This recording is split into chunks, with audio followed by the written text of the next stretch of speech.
اٹھنے بیٹھتے ہلنے جلنے کی بھی آپ میں طاقت نہ تھی۔ اسی طرح 4 برس تک فرش پر رہے، یہاں تک کہ آپ کی آنکھوں میں بھی کیڑے پڑ گئے۔ آپ کے دوست احباب، اپنے بیگانے محلے والے سب آپ سے نفرت کرنے لگے۔ آپ کی 4 بیویاں تھیں، وہ سب کے سب آپ سے بھاگ گئیں، انہوں نے طلاق لے لی۔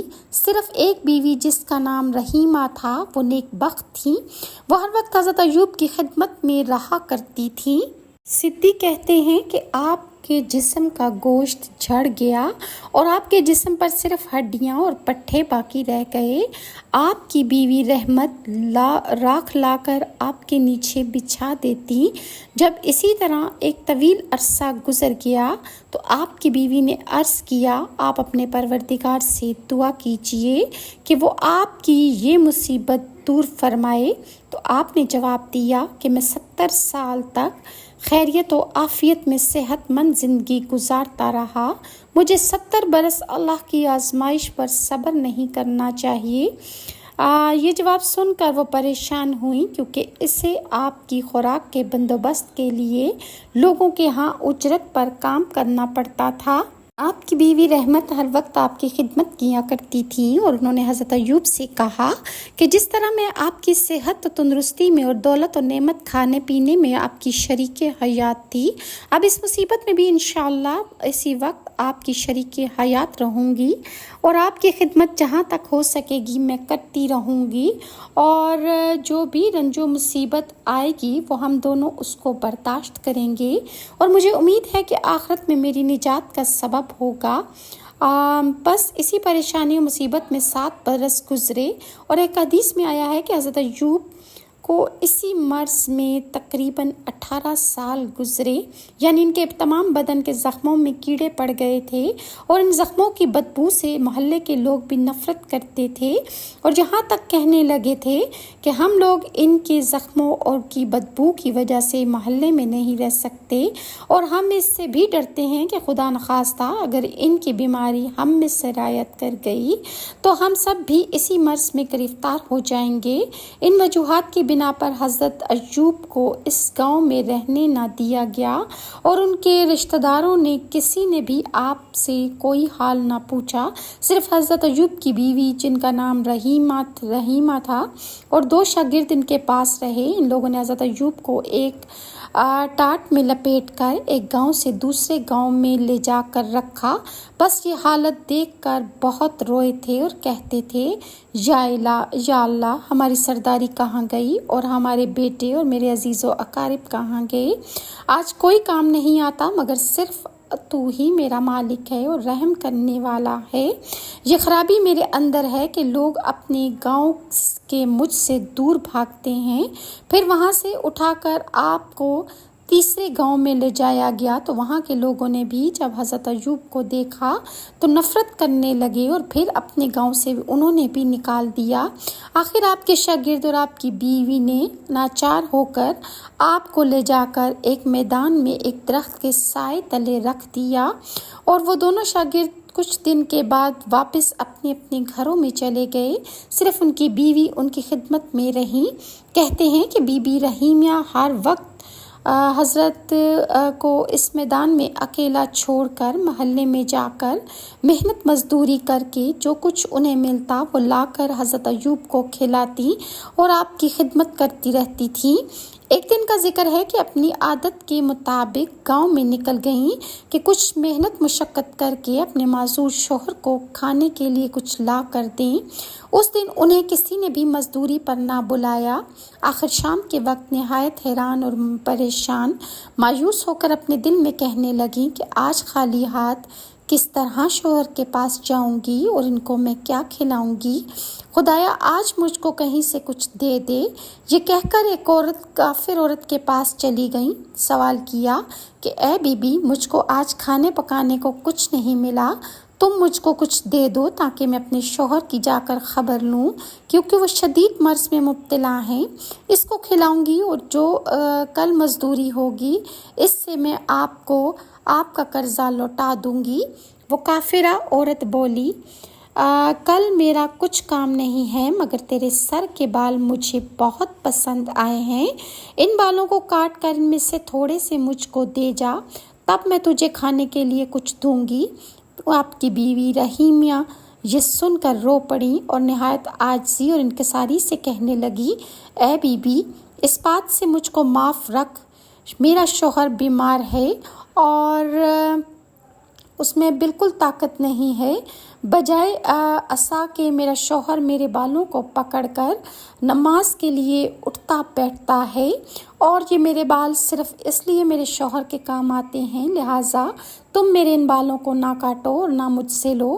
اس کافرہ عورت نے یہ بات نہ مانی اور بی بی رحیمہ نے ناچار ہو کر اپنے سر کے بال کاٹ کر اس کافرہ عورت کو دے دیے، اور پھر اس کافرہ عورت نے اسے اپنے شوہر کے واسطے کھانے کو لائیں۔ اس وقت شیطان مردود بوڑھے مرد کی صورت میں حضرت ایوب کے پاس گیا اور جا کر کہنے لگا کہ تیری بیوی کو فلانی عورت نے بدکاری کی، چوری پکڑ کر سر کے بال کاٹ ڈالے ہیں۔ حضرت ایوب جب سن کر بہت غمگین ہوئے اور اسی پریشانی کی حالت میں بہت روئے۔